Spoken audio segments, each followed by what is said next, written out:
I think I told you that I've been reading through the Old Testament backwards. It's an interesting journey. I'm now in the book of Job. This morning I landed on chapter 8.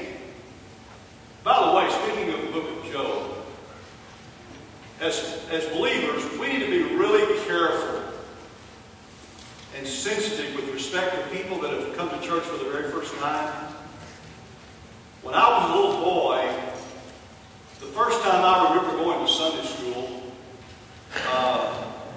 although my mother had taken me long before this experience, the one thing I remember, the first time I remember being in Sunday school, they had us reading various scriptures. And I knew how to read. I think I was probably second grade, first grade maybe. And they were asking us books of the Bible. And so when it came to me, it was my turn to say the book of Job. Now, being a Texas boy and growing up in a simple family and being eventually a spelling bee champion, J-O-B is job. Amen. You got that? Amen. That's right. Well, when I called it the book of Job, I got laughed at just like you're laughing at me right now. My point in all that is I almost didn't go back. And the only reason I did is Mama made me. I tell people all the time, this earlobe right here is longer than this one because Mama pulled me to Sunday school every Sunday. We had a car accident one Sunday going to Sunday school when a young man ran a stop sign on his motorcycle and hit the car on my side. And we were okay. He was, scratched up, bruised up a little bit. And I'm thinking to myself, oh, goody, goody, we won't have to go to Sunday school at church. Mom will have to go back home. Blah, blah. After they finished the investigation, I said, Mom, we're going back home and tell Daddy. And she said, no, we're going to Sunday school. My mother is to blame for the way I am. So be sensitive to people. The book of Job, of course, we know it's Job, not Job. But when you look at the book of Job, Job was allowed to be tested by the devil. Read the book of Job, it's in there. God allowed him to do it. Because he told God that the only reason Job served him was because of what he gave him. Because of what he allowed him to have. Because of his success. Job lost his ranch hands. He lost all of his livestock. As if that weren't enough, then he what? He lost all of his siblings.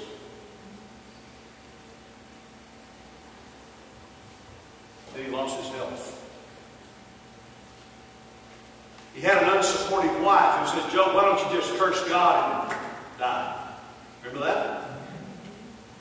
Amen. But as I've been deciphering those first 7 or 8 chapters of Job, I've come up with 2 things. First of all, I believe the book of Job is not about will a person, a man or a woman, serve God for nothing. I don't think that's the theme of the book of Job.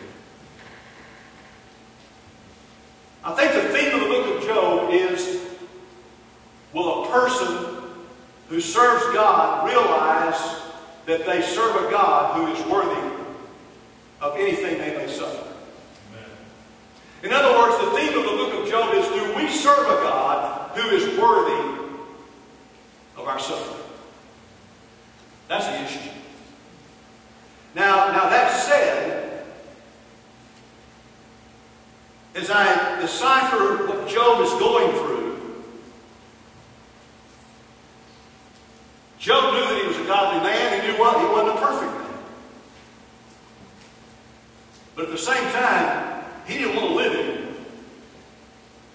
Things were bad. He cursed the day that he was born. Remember that?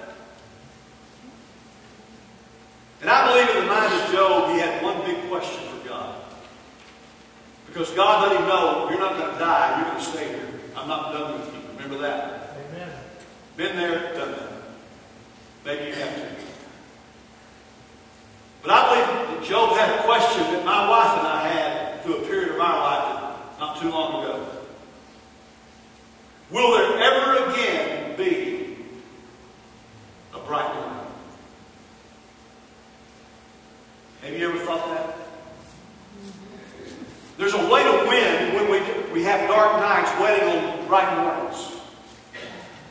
Pastor Davis Harrell read it to you a moment ago. It's to learn as Paul did, who had many dark nights, and learn that there would always be a bright morning that would one day follow dark nights. He learned that the key to it all is one big word: contentment. Contentment. Everybody say contentment. Contentment. Something Americans don't know very much about right now.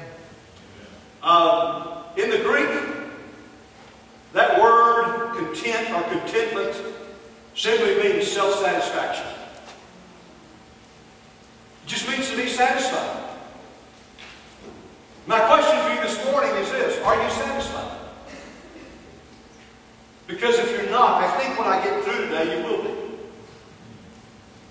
Now, I took the Greek word and then I went to my big unabridged dictionary, which is in my home study, and I wrote out my own personal definition of contentment. Would you like to hear it? Amen. Okay, because I'm going to read it to you anyway, all right? I think we've got it on the screen for you. Contentment is a state of mind where you are so satisfied with who you are and what you have that you have peace of mind. Amen. You have peace of mind. You possess peace of mind. That's what contentment is. Now, the question this morning as we begin this teaching is, does your life fit that definition? Are you self-satisfied with who you are and with what you have? Because if you are, you're as content as Elsie the cow who represented the dairy people back in Texas where I grew up. Their point was, our milk comes from contented cows. Our point is, God can use contented Christians. Amen.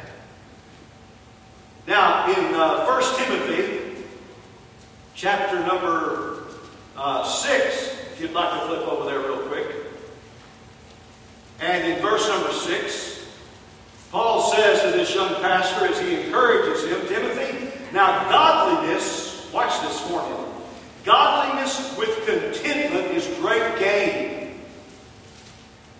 For we brought nothing into this world, and it is certain we can carry nothing out. My brother is a funeral director back in Texas in our hometown. He's the last guy to let you down.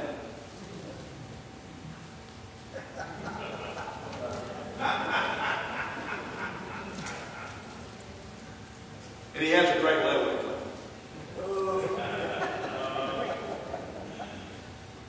But my brother told me something one day.